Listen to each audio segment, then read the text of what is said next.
Eu gostaria de convidar os irmãos a abrirem suas Bíblias comigo no livro de Atos dos Apóstolos, no capítulo 4. E nós iniciaremos a nossa breve reflexão de hoje à noite com esse capítulo e depois, da forma como o Senhor nos permitir, nós vamos avançando em outros capítulos do livro de Atos para tentar compreender um personagem que é peculiar ao meu coração, um personagem que eu costumo dizer dá liga ao enredo do Novo Testamento, sobretudo nesses anos iniciais. Portanto, nós estudaremos hoje à noite um herói que poucos veem quando estão fazendo a sua leitura no livro de Atos dos Apóstolos. Portanto, vamos fazer menção a Barnabé, tá bom? Procurar pensar algumas características que são inerentes à pessoa dele, à vida dele, o ministério que ele recebeu do Senhor e procurar, quem sabe, angariar alguns links para a nossa própria vida e ministério. Portanto, Atos capítulo 4, a partir do versículo 32, o Senhor nos diz assim: da multidão dos que creram, um era o coração e a alma. Ninguém considerava exclusivamente sua nenhuma das coisas que possuía. Tudo, porém, lhes era comum. Com grande poder, os apóstolos davam testemunho da ressurreição do Senhor Jesus, e em todos eles havia abundante graça, pois nenhum necessitado havia entre eles, porquanto os que possuíam terras ou casas, vendendo-as, traziam os valores correspondentes e depositavam aos pés dos apóstolos. Então, se distribuía a qualquer um à medida que alguém tinha necessidade. Verso 36. José, a quem os apóstolos deram o sobrenome de Barnabé, que significa filho de exortação ou filho de encorajamento, levita, natural da ilha de Chipre, como que tivesse um campo, vendendo-o, trouxe o preço e o depositou aos pés dos apóstolos. Amém? Que o Senhor possa propor a sua palavra ao nosso coração. Meus irmãos, vamos orar em nome de Jesus. Senhor, nós amamos profundamente o Senhor e rogamos o teu favor para que de uma maneira simples e objetiva o Senhor possa tratar conosco hoje à noite. No nome de Jesus, amém. Muito bem, meus irmãos, uma primeira característica que eu gostaria de pensar da vida de Barnabé para tentar aplicar a nossa realidade atual, seria o fato de que Barnabé era uma pessoa que se doava à obra, conforme nós acabamos de observar. Ele surge na narrativa bíblica de uma maneira despretensiosa, da mesma maneira com a qual ele vai desaparecer e vocês perceberão. Mas de onde esse personagem bíblico tão importante e ao mesmo tempo tão intrigante surgiu ou saiu? A primeira menção que nós temos da pessoa de Barnabé dentro do enredo do Novo Testamento é justamente nesse texto que nós acabamos de ler. Aqui nós estávamos dando os nossos primeiros passos enquanto igreja, não haviam prédios públicos como esse para que nós pudéssemos nos reunir e servir ao Senhor. As pessoas se reuniam de casa em casa e depois, quando expulsos de Jerusalém, eles passaram a se reunir em demais lugares. E Lucas nos explica como essa comunidade vivia, porque conforme nós já estudamos em Atos capítulo 2, dentro dessa nossa breve série, por ocasião do capítulo 2 houve o evento Pentecostes. Judeus oriundos das mais variadas regiões do globo terrestre se encontravam em Jerusalém por ocasião daquele ajuntamento solene, momento em que Deus concedeu a vinda do Espírito Santo e pelo menos 3.000 pessoas foram batizadas com o poder de Deus. Depois, no segundo momento, uma outra pregação de Pedro suscitou mais 5.000 pessoas, de modo que o número de seres, de pessoas que eram fora de Jerusalém, habitantes de outras regiões e que passaram a residir ali, se tornou muito grande. Não haviam empregos suficientes, não haviam trabalhos suficientes e aquelas pessoas precisavam se manter. Então Lucas nos explica como aquelas pessoas conseguiam se manter na capital dos judeus, pagar suas contas, comprar seus alimentos, pagar os seus aluguéis, coisas do tipo. Ele diz que da multidão das pessoas que recebiam a Jesus como Salvador, um era o coração e a alma. Nenhum daqueles primeiros discípulos de Cristo considerava exclusivamente sua qualquer das coisas que possuía. Pelo contrário, as pessoas vendiam as propriedades que tinham, traziam aos pés dos apóstolos, os apóstolos dividiam aquilo que era angariado e depois repartiam aqueles valores à medida que cada pessoa tinha necessidade. Percebam que isso não é um padrão para as nossas vidas nos dias atuais. Hoje todos nós aqui trabalhamos e procuramos nos manter. É verdade que nós procuramos também nos ajudar uns aos outros, mas a saída que os apóstolos encontraram para esses anos iniciais, para essa demanda inicial, foi justamente essa aqui. De modo que uma vez que Lucas nos traz essa informação, nos dizendo que havia amor entre os irmãos, que as pessoas eram altruístas, ninguém considerava exclusivamente seu aquilo que possuía, ele nos dá o exemplo de Barnabé. E a meu ver, a figura de Barnabé aparece aqui para exemplificar o comportamento de toda essa classe de irmãos. Porque é justamente após o exemplo que Lucas nos oferece que ele nos diz assim: havia entre os discípulos, versículo 36, um homem chamado José. Esse era o seu nome de batismo, foi esse o nome que ele recebeu dos seus pais. Mas os judeus amealhavam o nome da pessoa, as características que aquelas pessoas possuíam. Então Barnabé era uma pessoa que encorajava, Barnabé era uma pessoa que motivava, Barnabé era uma pessoa que abria portas, ele se preocupava com os demais, de modo que ele não era simplesmente conhecido como José. Os discípulos preferiam chamá-lo de Barnabé, que significa filho de encorajamento, alguém que é motivado, alguém que é apaixonado. Que coisa interessante, não é, irmãos? E Lucas continua, os apóstolos mudaram seu nome, ele passou a ser chamado Barnabé, que significa filho de exortação, ou filho de encorajamento. Eu prefiro esse segundo nome, filho de encorajamento. E depois Lucas nos dá algumas outras características. Ele era levita, significa que ele era descendente da tribo de Levi. Ele era um daqueles homens separados por Deus para oficiar dentro do templo. Ele cantava louvores ao Senhor com base no saltério, mas ele também auxiliava os sacerdotes quando do sacrifício diário, 3 vezes ao dia. Era um homem de Deus, mas ele não era oriundo da região de Jerusalém. Ele morava numa ilha que ficava lá no meio do Mediterrâneo, a ilha do Chipre. Nós aprendemos à luz do livro de Deuteronômio, nós aprendemos à luz do livro de Números, que os levitas não possuíam propriedades. A propriedade dos levitas era o próprio Deus. Mas nós não sabemos se por ocasião do seu casamento, ou de alguma herança, de algum negócio fortuito, Barnabé angariou uma propriedade. Ele não tinha que declará-la, ele não tinha que levá-la até os pés dos apóstolos, mas de alguma maneira ele foi alcançado pelo Evangelho. E ele vendeu aquela propriedade. E ele trouxe aquele valor e depositou aos pés dos apóstolos. E aquilo, ao que parece, chamou a atenção de toda aquela comunidade, sobretudo de Lucas. De modo que nós olhamos para esse comportamento de Barnabé e podemos perceber pelo menos 3 coisas. A primeira delas, o coração de Barnabé se encontrava na obra de Deus. Ele não tinha que vender aquela propriedade, mas ele a vendeu e a depositou aos pés dos apóstolos. Em segundo lugar, os bens materiais que ele possuía estavam à disposição do Senhor para a expansão do seu reino e para a manifestação da sua glória. Barnabé levava em consideração o fato de que havia muitos necessitados. Não havia INSS, órfãos, viúvas, pessoas que chegavam à igreja para servirem ao Senhor, precisavam desse subsídio. E ele, com o coração aberto, vendeu aquela propriedade e auxiliou da maneira como ele podia. Isso nos leva à terceira característica. Ele era alguém sensível às necessidades dos seus irmãos e fazia aquilo que estava ao seu alcance para auxiliá-los. Então, entenda Barnabé como esse homem que motivava, como esse homem que encorajava as pessoas a serem o que elas nasceram para ser. Homens de Deus, mulheres de Deus, instrumentos para a glória do Senhor. E eu quero acreditar que foi por conta disso que ele surge aqui como esse exemplo. Qualquer pessoa poderia surgir para personificar o comportamento da igreja. A prova é o Espírito Santo inspirar a Lucas, que escreveu o livro de Atos, a colocar Barnabé. Eu quero acreditar que porque Barnabé possuía esse coração missionário, ele possuía um coração que se encontrava na obra do Senhor. Talvez seja por isso, que Lucas o escolheu como um exemplo de como era o coração e a alma dos discípulos.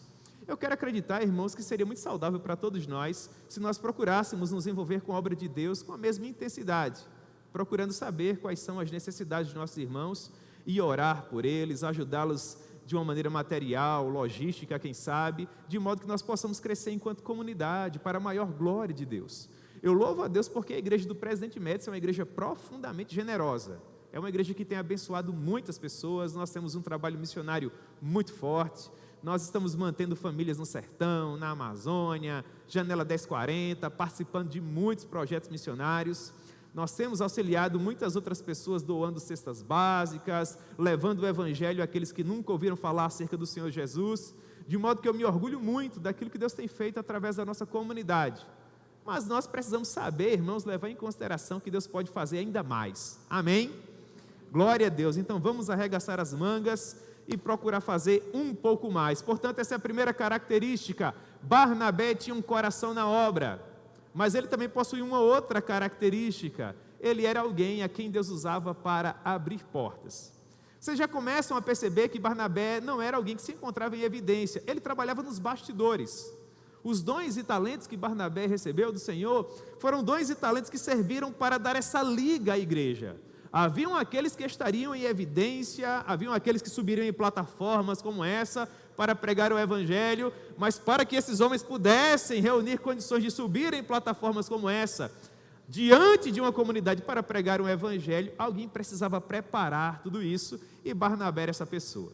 E eu particularmente admiro muito aqueles que trabalham nos bastidores, irmãos, os anônimos, aqueles que poucas pessoas conhecem, mas que são fundamentais para a obra de Deus.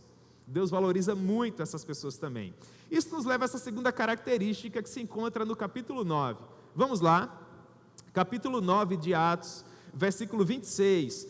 Por que é que eu estou pregando dessa maneira hoje à noite? Porque com base na minha mensagem anterior, terceiro ponto de expansão da obra missionária, para aqueles que nos visitam, nós estamos estudando o livro de Atos dos Apóstolos.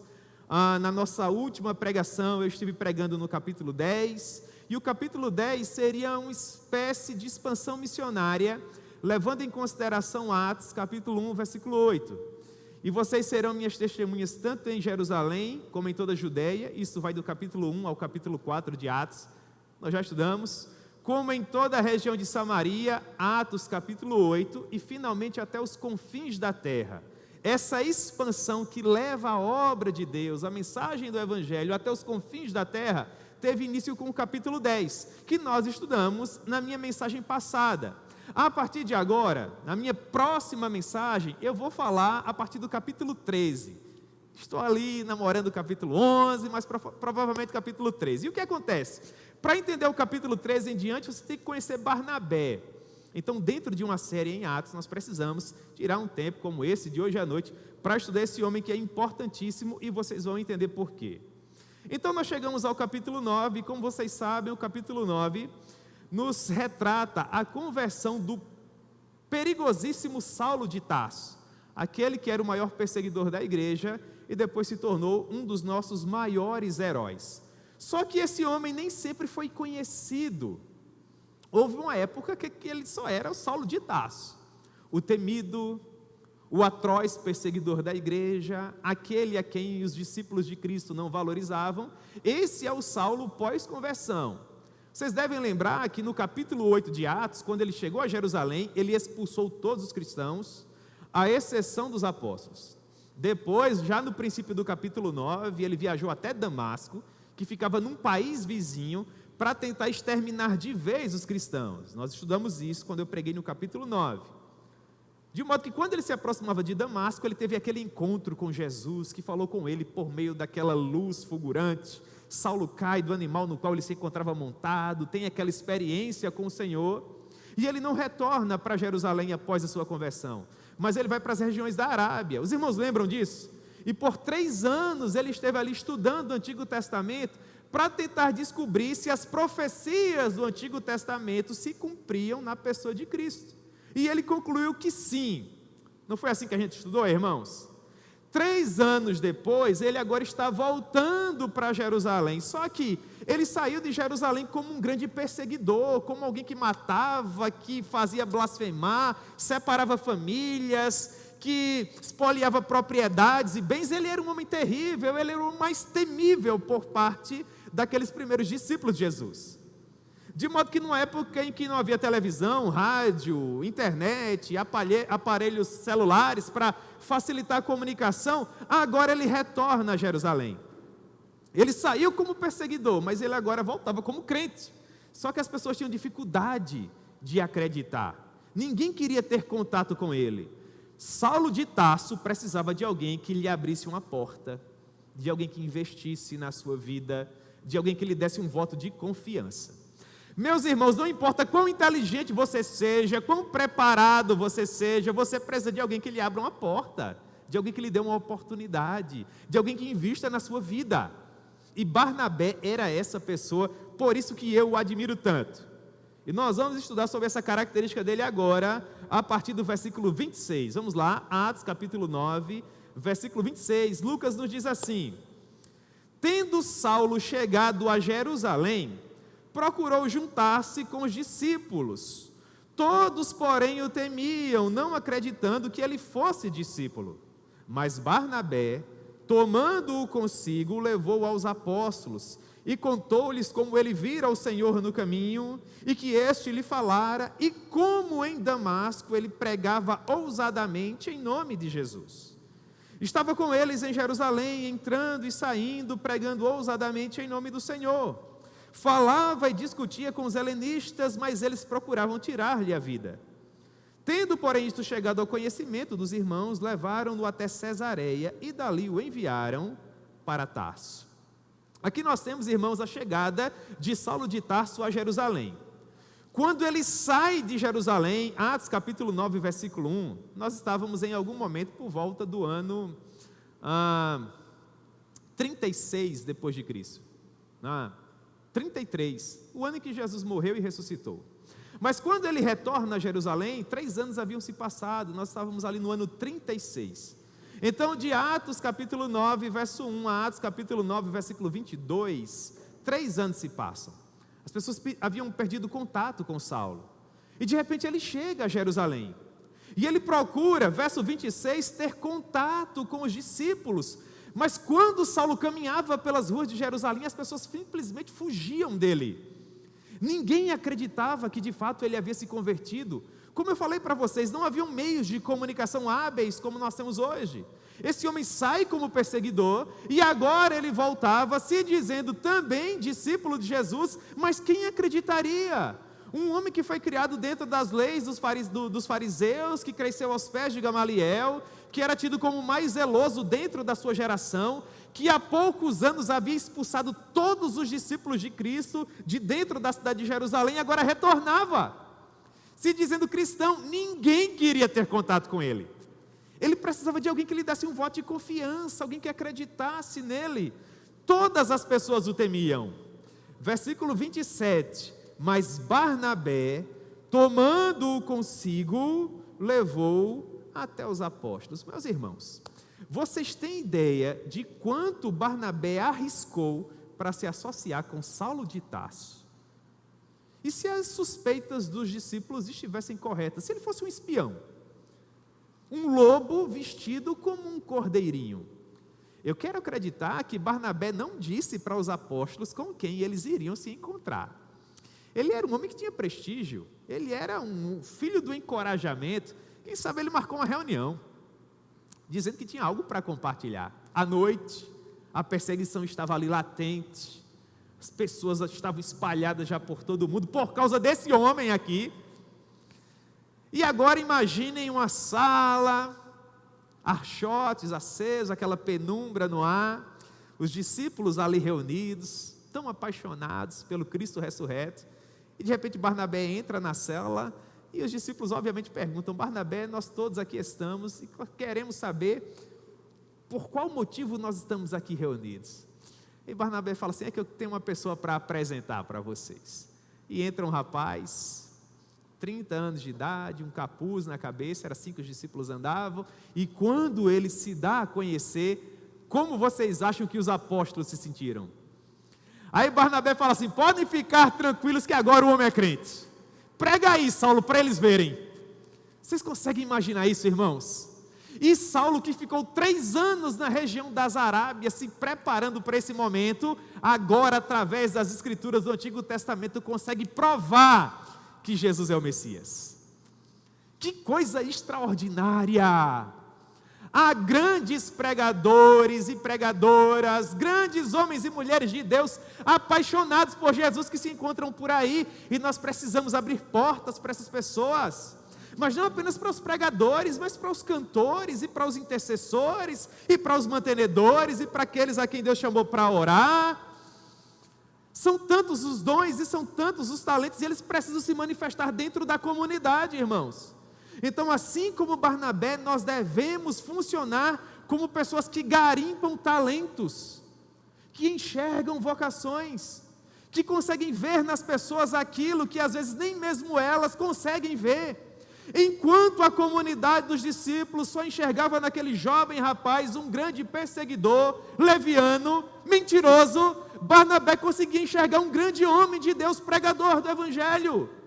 O Saulo de Tarso, o maior teólogo de todos os tempos, maior pregador de todos os tempos, maior plantador de igreja de todos os tempos, quando não valia nada, aos olhos de Barnabé, já era tudo.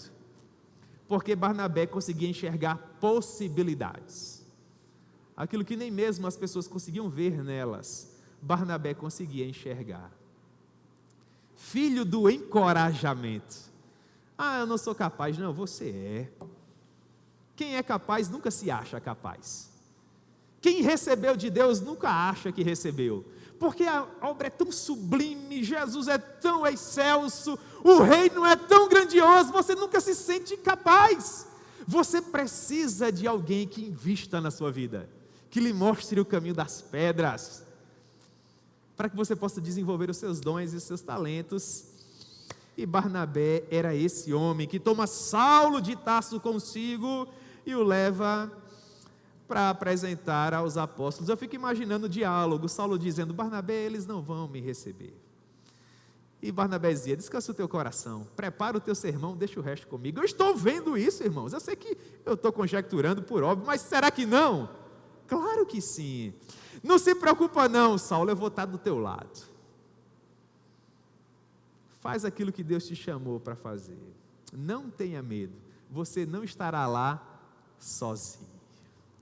Fantástico, hein, irmãos? Glória a Deus. Barnabé enxergava possibilidades.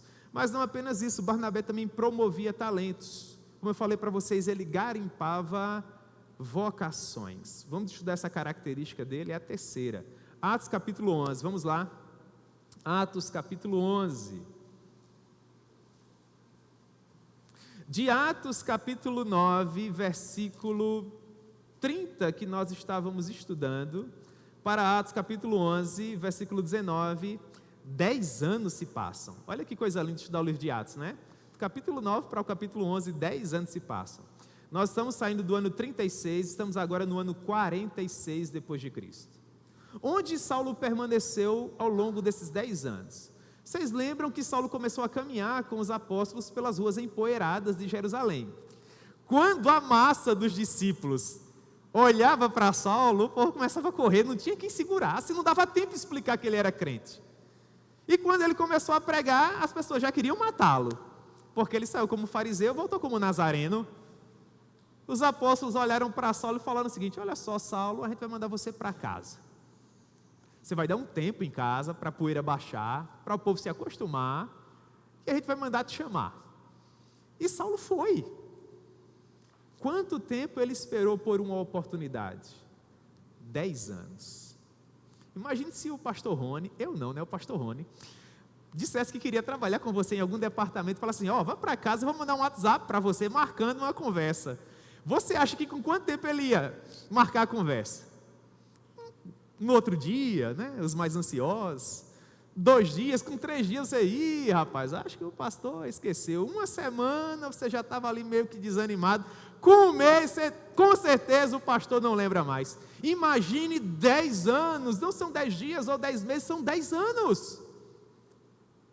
Em que o homem esteve nessa espécie de geladeira espiritual, nessa prateleira da fé. 10 anos depois, Saulo achava que Deus não lembrava mais dele, que os seus dons, os seus talentos não serviam para mais nada.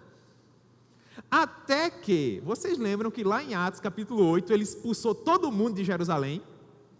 Esse povo que foi expulso não pregava o evangelho para nós que somos os gentios. A maioria só pregava para judeus. Eles achavam que o evangelho era só para judeus. Mas vocês lembram que no capítulo 10, Deus provou para Pedro, através daquela visão do lençol, que o evangelho é para todo mundo. O povo ouviu isso. Aí falou assim: se o evangelho é para Cornélio e a família dele, o evangelho é para a gente também. Resultado, aquele povo que Saulo expulsou, saiu pregando agora para todo mundo. Que coisa linda, hein, irmãos? Isso se chama meios de graça. E os capítulos vão um fazendo sentido no outro, né? De modo que, versículo 11, veja só, versículo 19 do capítulo 11. Então, os que foram dispersos por causa da tribulação que sobreveio a Estevão, quem foi que provocou essa tribulação? Saulão, que agora é crente, já faz 13 anos, mas o povo que ele expulsou ainda está sofrendo. Esse povo se espalhou até a Fenícia, Chipre, a terra natal de Barnabé, e Antioquia, não anunciando a ninguém a palavra, senão somente aos judeus. Só que a notícia de Cornélio se espalhou. Agora olhe para o versículo 20. Alguns deles, porém, que eram de Chipre e de Cirene, e que foram até Antioquia, porque os que eram do Chipre e de Cirene eram diferentes, porque era a região onde aquilo aconteceu, a região portuária, próxima a Jope e a Lida. Que coisa interessante, não é? Esse povo ouviu acerca de Cornélio, da sua família, daqueles que lhe eram mais próximos, daquilo que o Espírito Santo fez, e com essas informações foram até Antioquia, lá na Síria. E falaram também aos gregos, leia-se, aos gentios, que somos nós, anunciando-lhes o evangelho do Senhor Jesus. Versículo 21, e a mão do Senhor estava com eles, e muitos crendo se converteram ao Senhor. A notícia a respeito dele chegou aos ouvidos da igreja que estava em Jerusalém. O que é que está acontecendo aqui? A igreja de Antioquia cresceu tanto, e cresceu tanto que se tornou maior que a igreja de Jerusalém. E isso acendeu aquela luzinha de alerta lá em Jerusalém, né? Será que o que está acontecendo ali é real ou é meninice? Ou é oba-oba? Nós precisamos mandar alguém lá para aferir o que é que está acontecendo.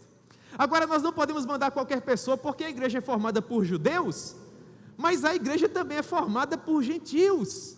Nós precisamos de alguém que tenha um coração missionário, uma mente aberta, que consiga compreender o que está acontecendo. Quem vocês acham que a igreja mandou? Quem? Veja aí o final do versículo 22. E enviaram Barnabé até Antioquia. Por quê? Eu vou pular o verso 23 para ler o verso 24. Porque ele era um homem bom, cheio do Espírito Santo e de fé. Irmãos, deveria ser escrito com letras douradas. Imagine o Espírito Santo falando isso de você. Ele era um homem bom, cheio do Espírito Santo e de fé. Agora olhe para o versículo 23. Tendo ele chegado e vendo a graça de Deus, ele se alegrou e ele exortava a todos que com firmeza de coração permanecessem no Senhor. Aí o povo está dizendo, nós não estamos em Jerusalém. Aí ele dizia, mas Deus é com vocês também. Mas nós não temos pastor ainda, mas Deus vai mandar. Mas nós não temos uma vírgula da palavra de Deus, Ele vai providenciar. A gente não sabe cantar, vão aprender, e quem é que vai pregar? Deus vai levantar. Ele encorajava, irmãos. Que coisa preciosa. Como nós precisamos de pessoas assim. Que encorajem aquele jovem que vai subir no púlpito pela primeira vez. Dificilmente alguém vai pregar tão bem a primeira vez. Mas quando ele descer do púlpito, vocês que são mais maduros vão dizer assim, meu irmão, Deus é contigo, viu? Para quem pregou a primeira vez, você arrebentou, meu irmão. Vai nessa tua força. Deus é contigo para te fazer prosperar. Isso não é bênção, irmãos? E para quem começa a cantar, e a tocar, e a servir, que coisa extraordinária. Barnabé agora podia ser o pastor da maior igreja da primeira metade do primeiro século. Sim ou não? Sim. Ele foi levantado pela igreja mãe de Jerusalém. Para isso ele podia mandar uma carta dizendo, o movimento aqui é genuíno, é do Espírito Santo, é do Senhor, podem ficar tranquilos que a peteca está na minha mão, eu vou resolver. Já era um bispo. Só que Barnabé, quando olhou para aquela igreja, a maioria é gentios, mas haviam muitos judeus. Ele pensou assim com os seus botões: que homem Deus poderia usar nessa comunidade? Um homem poliglota, que anda com desenvolturas pelos corredores do saber humano, que consegue falar para gentios, mas que também consegue falar para judeus. Um homem treinado desde a infância para ser doutor na lei dos judeus, mas que ao longo dos anos se tornou poderoso no conhecimento dos gentios. Quem nós poderíamos convidar para pastorear essa igreja? Vocês acham que ele pensou em quem? Em Saulo. Então 10 anos se passam. Quem é que vai buscar Saulão? Barnabé, porque Barnabé abria portas, Barnabé enxergava possibilidades. Estava lá Saulo, coitado, sendo humilhado todo dia. Lembram? Ele era filho de fariseus, cresceu como fariseu, saiu como o mais zeloso da sua geração, perseguidor da igreja. Como foi que ele voltou para Tarso? Nazareno. Quando ele andava pelas ruas de Tarso, o que era que ele ouvia? Queimou fogo estranho no altar, blasfemo, mentiroso, leviano. Lembra? Jesus falou: e eu te mostrarei o quanto você vai sofrer pelo meu nome. Quando Saulo achava que Deus nem lembrava mais dele, quem sabe um dia, no cair da tarde, ele escuta assim. E quando ele abre a porta, quem é que ele vê, irmãos? Quão formosos são os pés dos que anunciam coisas boas, dos que promovem a paz, dos que dizem a Sião: o teu Deus ainda reina. Saulo, eu tenho uma missão para você, meu filho, a sua cara. Barnabé, 10 anos se passaram, Deus não me ama mais, Deus não lembra mais de mim. Será que Saulo disse isso, irmãos? Provavelmente. Coisa nenhuma, Saulo, tu és um homem de Deus. Você vai servir perfeitamente como pastor daquela igreja. Vamos comigo. Vem comigo e deixa o resto que eu vou resolver. Primeiro culto, Barnabé inicia o culto. Meus irmãos, a graça e a paz do Senhor Jesus. Nós já cantamos alguns louvores, eu trouxe um pregador para vocês conhecerem. Vem cá, Saulo. E Saulo não era o maior teólogo de todos os tempos. Não era o maior plantador de todos os tempos, era só um garoto que ia pregar pela primeira vez perante uma comunidade reunida. E quem é que estava com o braço sobre o ombro dele? Barnabé. Depois ele se tornaria o homem que escreveria 50% do Novo Testamento. Mas para ele se tornar esse homem, alguém teve que abrir a porta. Amém, irmãos? Quarta característica de Barnabé. Barnabé era um homem que não se preocupava em ser visto em segundo plano. O que acontece? Barnabé era a pessoa enviada pela igreja mãe de Jerusalém. Ele era a pessoa que detinha autoridade. Então, quando Lucas está escrevendo esse documento, olhe para o capítulo 13 agora. Lucas nos diz como é que a igreja de Antioquia passou a se organizar com a chegada de Saulo. Ora, Atos capítulo 13, versículo 1. Havia na igreja de Antioquia profetas e mestres. Qual o primeiro nome que aparece? Barnabé.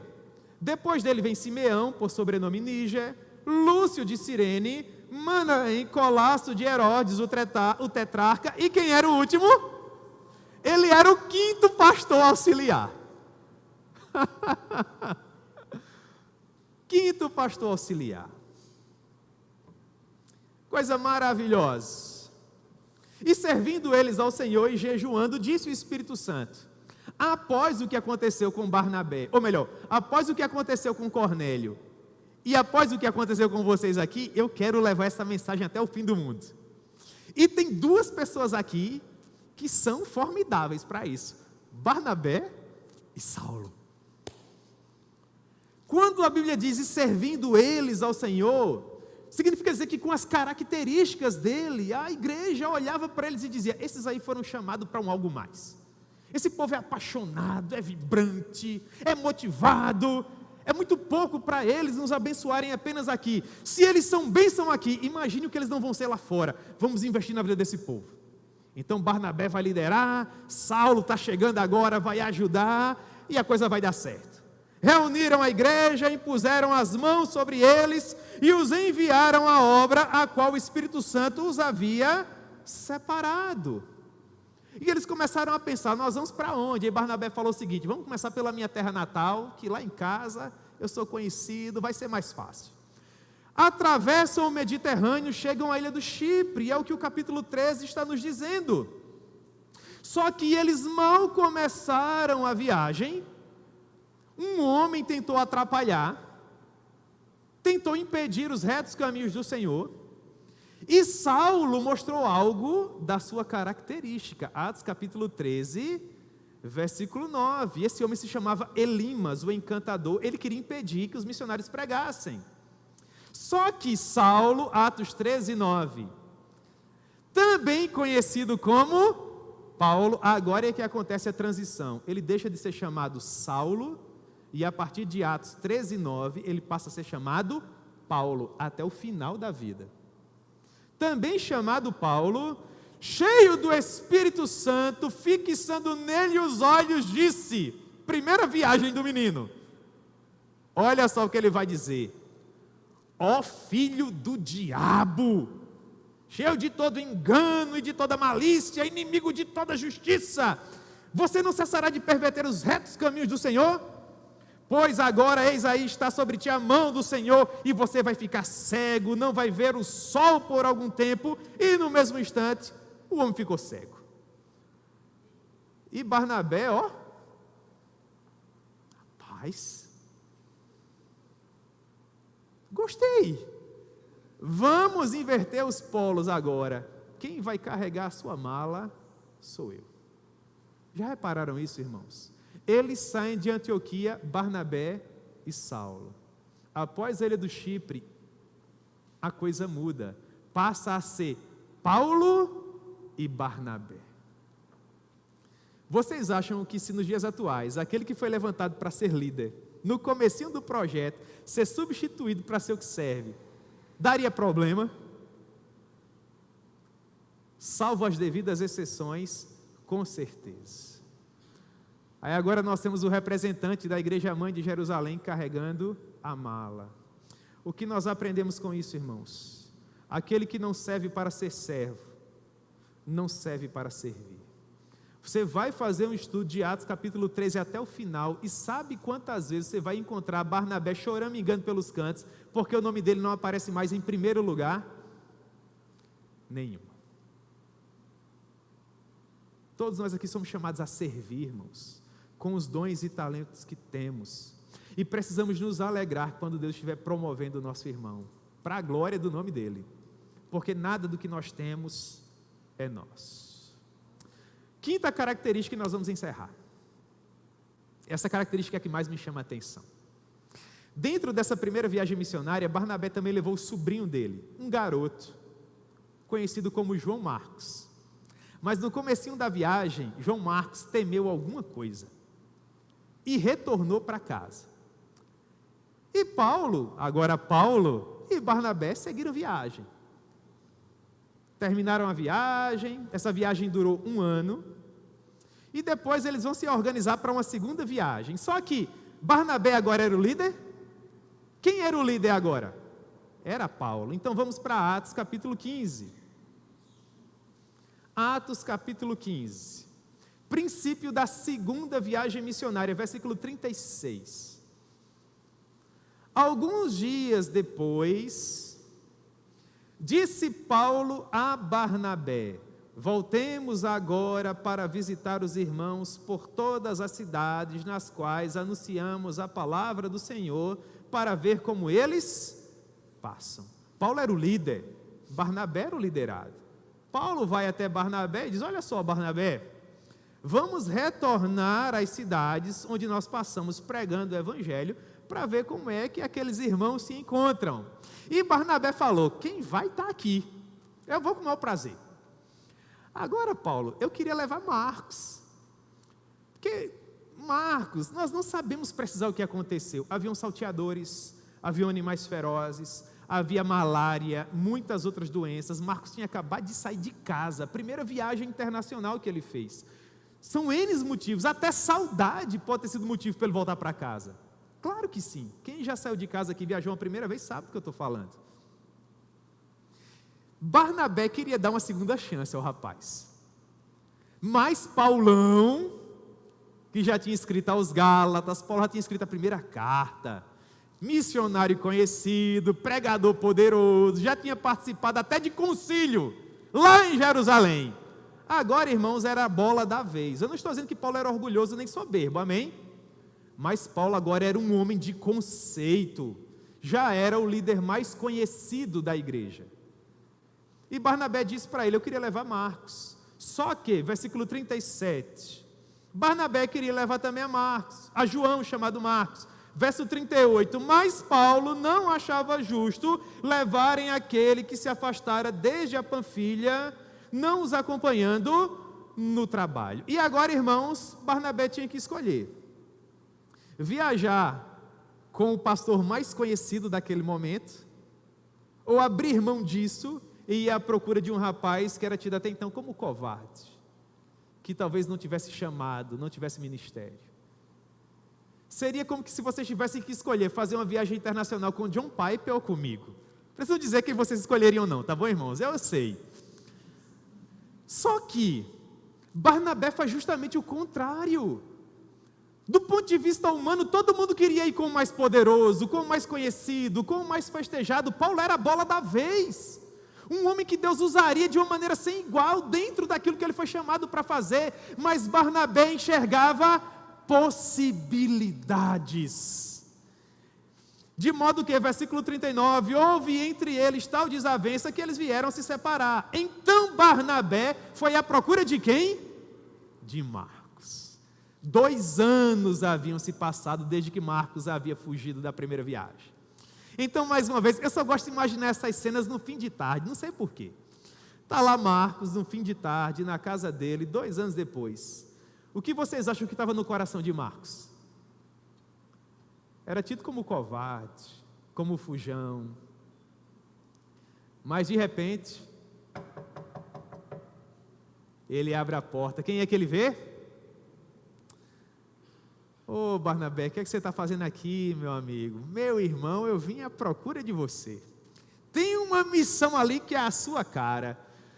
E o que é, Barnabé? Vamos viajar pelo mundo pregando o evangelho. Meu irmão, não me chame para isso mais não, porque eu já fugi da outra vez. Mas agora vai ser, digam para mim, agora vai ser o quê? Diferente. Confie em mim, venha comigo. Venha comigo, vai dar certo. Lucas não nos diz mais o que aconteceu com Barnabé e Marcos. Quem vai ser a bola da vez no livro de Atos agora? Quem? Paulo. Deus vai usar Paulo. Glória a Deus por isso. A gente vai falar muito dele ainda estudando o livro de Atos. Mas Barnabé foi cuidar de quem? De Marcos. De Atos capítulo 15 até a próxima vez que Marcos é mencionado, pelo menos 15 anos se passam. Isso é tão bonito, irmão. Vocês não têm ideia de como eu me emociono estudando essa história. 15 anos se passam. E quem é que vai mencionar Marcos? Paulo.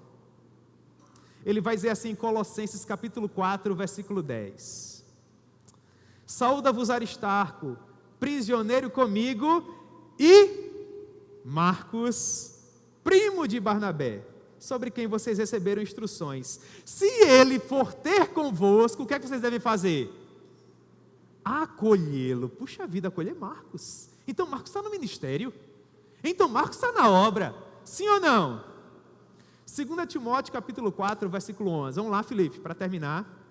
Última carta que Paulo está escrevendo. Última carta que Paulo está escrevendo. Corredor da morte. Documento mais importante da vida dele. No último capítulo ele escreve assim, 2 Timóteo 4, 11. Toma contigo a Marcos. Pois o quê? Pois ele é útil para o meu ministério. Essa palavra útil devia ser dourada, caixa alta, negrito, taxada. Para você olhar para essa palavra e dizer assim, glória a Deus, porque Deus levanta homens como Barnabé. Atos 15, capítulo final, o que é que Paulo está dizendo? Marcos não é útil. Eu não quero Marcos na minha vida, eu não quero Marcos no meu ministério. Não insiste, Barnabé, senão eu me separo até de você. E Barnabé era aquele homem sábio. Esfria a cabeça, Paulo, vai dar certo. 15 anos depois está Paulão dizendo: Timóteo, quando vier, traga também a Marcos, porque Marcos agora é útil. Mas Paulo vai ser decapitado. A igreja vai estar numa situação difícil, precisa de um novo líder para orientá-la a partir de Roma. Quem a igreja vai mandar até lá? Pedro. Só que Pedro também vai ser preso. Também vai ser colocado numa masmorra. Mas antes de morrer, segundo ele próprio nos diz, ele passa todas as suas memórias, o período de 3 anos em que ele caminhou com Jesus, para um discípulo que se encontrava em Roma, que foi até lá antes da morte de Paulo, porque Paulo tinha necessidade de tê-lo presente lá. E mesmo após a morte de Paulo, esse discípulo permaneceu no epicentro da perseguição, que era a cidade de Roma. E quando Pedro chegou até lá e foi preso, ele continuou ao lado de Pedro também. E antes de morrer, Pedro disse para ele tudo o que havia vivido ao lado de Jesus. Porque Pedro sabia que quando ele morresse, ele morreria em breve, as pessoas ficariam mais abaladas ainda. E eles precisavam de um documento para lhes fortalecer na fé, para que eles não desistissem, para que eles não perdessem a coragem, para que eles não perdessem o foco. Então aquele discípulo ouviu tudo o que Pedro falava e escrevia num pedaço de pergaminho. Tudo, até a última palavra. Até que finalmente Pedro foi crucificado de ponta cabeça e também morreu. Mas esse documento foi enviado para todas as igrejas. Um documento que retrata Jesus como um poderoso operador de milagres, que se compadece de quem sofre, que oferece uma segunda chance para aquele que acha que não tem mais nenhum valor. Um documento que leva o nome daquele que o escreveu. Primeiro documento evangelístico escrito pela igreja. O primeiro evangelho da cristandade. Escrito por quem, irmãos? Por Marcos. Por causa de quem? Quem estava por trás de tudo isso? Barnabé. Um herói que poucos veem.